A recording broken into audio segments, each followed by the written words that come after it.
Is that something we could do? I mean, you got to go check with another boss or something? Could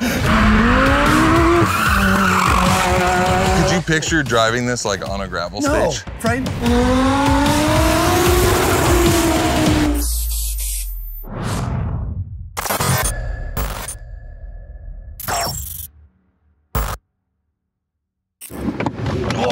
Oh God! Oh, so unnecessary. So unnecessary. So fast though. So unnecessary. That is so fast. Nothing like a little 0 to 60 in a small parking lot. Yeah. We're here at Audi Tradition. This is like the secret museum.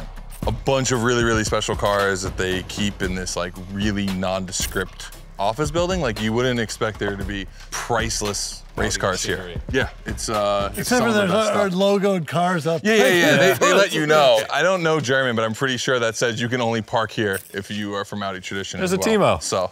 What's up, Timo? How are you guys doing? Good to see you again. Good to see you again. Do you do tours of this to the public at all? No. This is kind of a hidden place, more or less. I mean, some people know that we are here, but it's not open to public at all. And that's the crazy part to me is that this is a workspace. I mean, they have spare parts. Oh, yeah. They have. Well, we're gonna show them all. Okay, all right. Yeah, we can talk about I'm just really excited. So on floor 1 is this. Okay, no. Let's just go inside.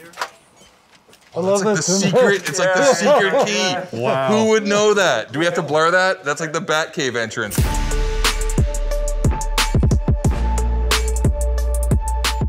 Oh, look at this thing.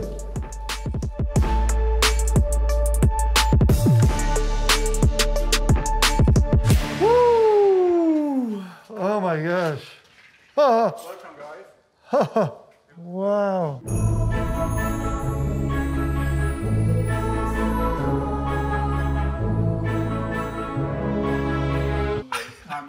There's no words. Well, look at that. I mean, these two together. Look at the side. It says SCCA on the side. Wow. All right, so today, because there's so much to see here, I think we'll start with the rally cars. Timo, you take us on the tour. So we basically put the cars a little bit up in timeline. So this is the first one we tried to go on the rally stages with Harald Demuth. Front wheel driven car, mechanical injection, 1.6 liters. Can we see under the hood on this one? Yeah, of course. Woo, man. This is like old school tech. It's wild. This is kind of the beginning of this. This is pre-Quattro era. Pre-Quattro, right. Ken's like, cool, show me the Quattros. I was gonna. Where this sign starts is where Ken's interest starts. I mean, those are cute. And it's great to see Audi's history there, but this is where my knowledge of Audi starts. Yeah. We start with a Group B A1, basically, a Group B A2 car. Hey. I know, the ultimate. The real deal. I love the livery, the Stig Blomqvist car. I raced Stig the first year that I raced championship. Yeah, he raced Rally America that year that I started. I think I beat him in one event. It was only because there were night stages, and he didn't drive very confidently at night because his eyes. He's just a lot older. I love seeing the variations in the liveries too, from the red and brown and gray to then mixing in the yellow over the years. Seeing the fenders grow. I love to see some fenders grow. The fenders grow and the cars shorten. This is the beginning of Sport Quattro. So you can see the rear wheels actually line up, but look how farther back this wheel is compared to that wheel. Well, because Quattro came out and basically Audi just dominated on gravel, but the Lancias were still fast on the tarmac. So they shortened the wheelbase, hoping that they'd be able to just like pendulum through corners faster. And it helped a bit. But it also made such a weird looking shaped car, because if you look at them, it has a really, really steep windshield, right? Where this one has a more relaxed one. And that was to give the drivers headspace in it. You are such an Audi nerd. I know. Timo and I text each other when we're not here, okay? I'm just planning my retirement. I'm gonna move to Ingolstadt. I'm gonna come work here under Timo, just cleaning cars. It's gonna be great. This is where the cars got ridiculous. Oh, and when I mean ridiculous, I mean in a very good way. They're like beautiful in a function over fashion way. I mean, can you think about like the engineers who were putting this together and they're like, this isn't working. I don't know, just rivet something on the side, add in like a NACA You know that thing you use for the lip? Well, let's put it on the fender too. So this is ultimate version without Pikes Peak. Right, but rally, this is what's ran in '86. This livery, this setup, this was the end of the era right here. Yeah. So this is what I've dreamt about. So this is the one you're gonna let Ken drive, right? You know what, how about both of these? I don't even know what this is. At some point, the people who ran Group B thought, we need cars that are even faster and scarier than Group B. This was Group S, which was a prototype. So the idea was that instead of production cars, they were gonna move to a more like Le Mans style prototype build. We're supposed to build 2 cars at least, but the first one never left the building, It was just whatever. a concept. So this is the one which was Actually existing and actually is now running. Everybody thinks of Group B as like the golden era of rally, but there was actually something beyond that that didn't happen. The apex predator for the apex predator. Right, yeah. And they're sitting right here together. It's pretty wild to see that. In between these 2 cars, there was another car existing, which was basically a sport Quattro, Group B rally car, with an engine moved into the rear. What? There are 2 pictures or something like this existing, but the car got spotted pretty early in terms of testing, and then they took it out of the way. Does this run? It runs, yeah, it runs. Wow. Actually pretty well. What engine is in it? It's the same than the Group B engine, the 5-cylinder Pro Group B engine. So this handles better than that. Maybe. Actually, I have to admit that it might be a good comparison between the 2 cars, how they handle and what the difference are. You take these things out of here? We take some things out of here, yeah. Any of the Quattros, like, would be cool to drive, but this would be my dream. And I mean, to compare it with that thing, just to see what that would be like. I mean, complete one of one. So, I mean, is that something we could do? Yeah, I think so we can do, because we take them out for demo runs. And I mean, you gotta go check with another boss or something. I know, of course, I know your regular stuff you're doing, right? If we all agree that we get a little bit smooth and more gentle to stuff, that might work. You suggesting that? Have you seen our videos? Tell me you haven't seen our videos without telling me you haven't seen our videos. So, just to be clear, we're gonna take these out? I think we take these 2 out. Wow. This is unbelievable. This one, like this one I kind of, but this is, like, how many people have driven this? 3? 5. 5 people. By the way, now you shook his hand. Can you read what that says? Just ain't care. That's the guy you're letting in the car. No mechanical sympathy. Timo, you can come work for Hoonigan. I got plenty of non-running Audis you can work on. I mean, I've worked with some great manufacturers in the past, and none of them have offered me to take their cars out of their museum, and go rip them around. These are so special, they don't even let people in the museum drool over them. They keep them here. Yeah, plebs don't get this. All right, man, woo. So we get to do this today? We can go drive these now?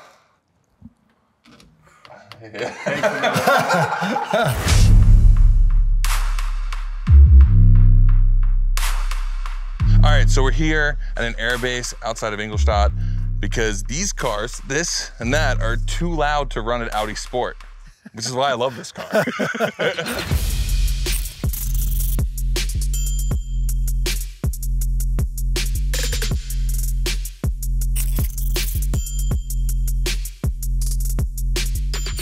Are you excited? I mean, what's your excitement level right now? I mean, it's very, very high. I mean, we're in Germany, in Ingolstadt, with an actual car that was raced by Röhrl at Monte Carlo. This, you know, was one of the dream cars. Granted, it's detuned a bit to save it for They were the quick years. to tell us that the car was detuned. Yeah. And they gave us this reason that they wanted it to last forever. I think they just detuned it for Ken. I'll be quite honest. So Ken, try not to break that one, but we'll start with this.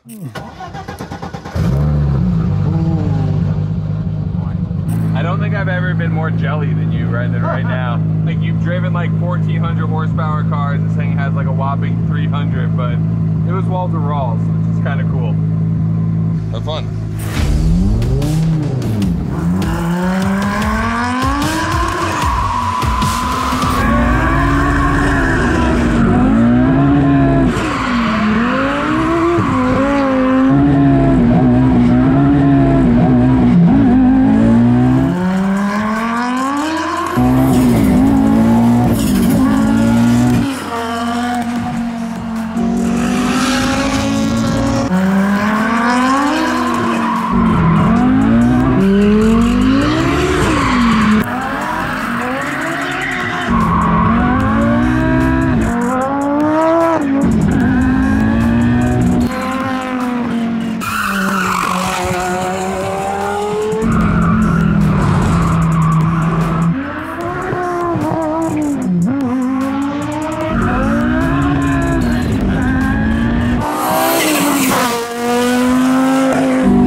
sounding car. So one of one. There's only one of these. One of these. This. Wow. It's a prototype car. So if this is like 2.5 million, what is this worth? Much more than this one, but I don't. Oh boy. Oh boy. Yeah, good luck, don't crash it. Fifth person to ever drive it, what could go wrong?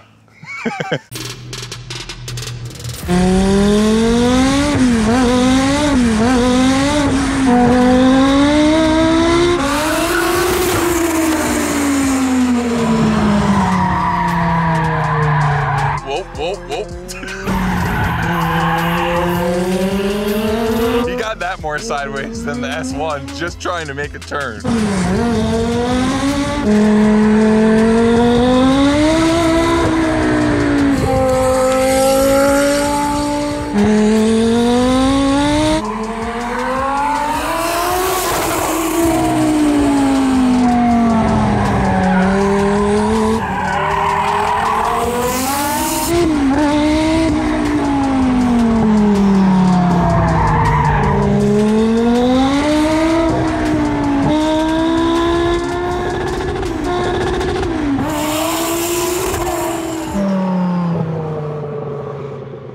All right, so I just got to watch Ken drive 2 dream cars. So you want to tell me? You could at least tell me about them. Well, I mean, this really is dream come true. Yeah. Like, I got to drive that thing. Museum cars, Yeah, like yeah. actual pulled out of a museum. Yes. You know, just the fact of Group B Monster World Championship winning, it was just incredible. Incredible to be able to rip this thing around. Of course, the ideal thing would be able to do it on an actual tarmac stage, but this thing being $2.5, $3 million, I wouldn't want that kind of responsibility.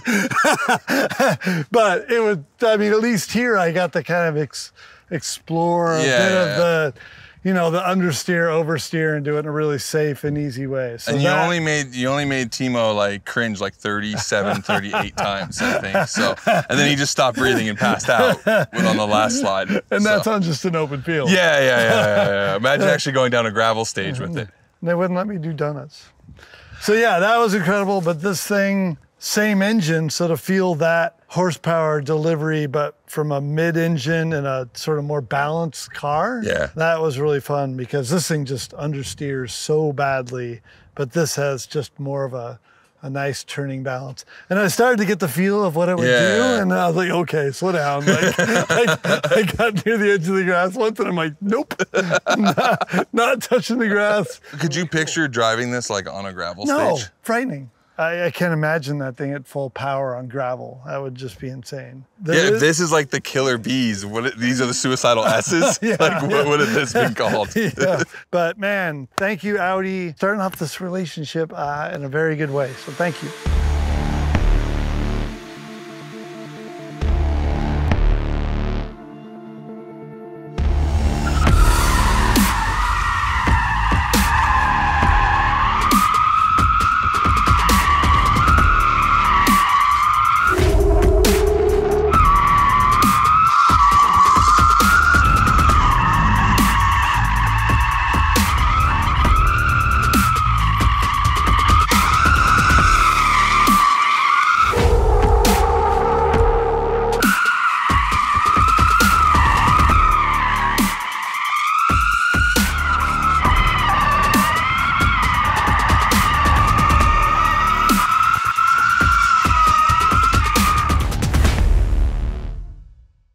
Once again, Audi's letting us take cars out of the museum.